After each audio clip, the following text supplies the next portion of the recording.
ખેડાના Kapadvanj narcotics control bureau દ્વારા વર્ષ 2022માં 150 kilo post ડોડા સાથે પકડાયેલા નાર્કોટિક્સના ગુનામાં 2 આરોપીઓને કપડવંજ સેશન કોર્ટ દ્વારા સજા ફટકારવામાં આવી છે। ત્યારે ખેડાના કપડવંજ નાર્કોટિક્સ કંટ્રોલ બ્યુરો દ્વારા તારીખ 8 એપ્રિલ 2022ના રોજ બાતમીના આધારે બોલેરો વાહનની તપાસ કરતા લસણના 46 પ્લાસ્ટિકના બોરાઓમાંથી 36 કાપડના થેલાઓ તપાસ કરતા પોસ્ટ ડોડાનો જથ્થો મળી આવ્યો હતો। આ લસણના થેલાઓની તપાસ કરતા 36 થેલામાં પોપિસ્ટ્રો પોસ્ટ ડોડા અફીણજન્ય પદાર્થ મળી આવ્યો હતો। ત્યારે નાર્કોટિક્સ કંટ્રોલ બ્યુરો દ્વારા 150.35 કિલોગ્રામ પોસ્ટ ડોડાનો જથ્થો ઝડપી પાડ્યો હતો। સાથે આ કેસમાં નાર્કોટિક્સ કંટ્રોલ બ્યુરો દ્વારા દીપક મોદી અને જાકીર સદામાસ નામના 2 આરોપીઓની ધરપકડ કરવામાં આવી હતી। આ મુદ્દે કેસ ચાલી જતા કપડવંજ સેશન કોર્ટ દ્વારા 2 આરોપીઓને 14 વર્ષની જેલની સજા ફટકારવામાં આવી છે। આજરોજ નાર્કોટિક્સના કેસ સંબંધી 2 આરોપીઓને સજા થઈ છે।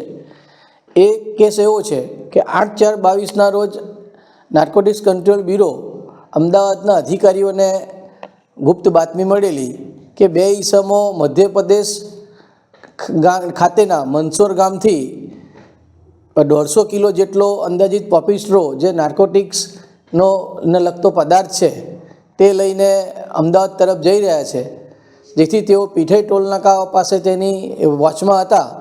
તે દરમિયાન બંને લોકો મહેન્દ્ર બોલેરો ગાડીમાં લસણની આડની અંદર 36 થેલામાં પોપિસ્ટ્રો લઈને રંગે હાથે પકડેલા। તેનું સ્થળ ઉપર બધી કાર્યવાહી કરી તેનું વજન કરતાં 150 કિલો પોપિસ્ટ્રો મળી આવેલો। જે બંને આરોપીના નામ દીપક શાંતિલાલ મોદી અને ઝાકીર હુસેન સદામસ બંને અમદાવાદ બનાવો વિરુદ્ધમાં નાર્કોટિક્સ કંટ્રોલ બ્યુરોએ કપડવંજ સેશન્સ કોર્ટની અંદર ફરિયાદ કરેલી અને ચાર્જશીટ કરેલું। તેમાં બંને આરોપીઓને આજરોજ સ્પેશિયલ જજ કે.એસ. પટેલ સાહેબે પ્રત્યેક આરોપીને 14 વર્ષની સખત કેદની સજા અને પ્રત્યેક આરોપીને 1 લાખ રૂપિયા દંડ અને દંડ ન ભરે તો વધુ 1 વર્ષની સજાનો હુકમ આજરોજ કરેલો છે।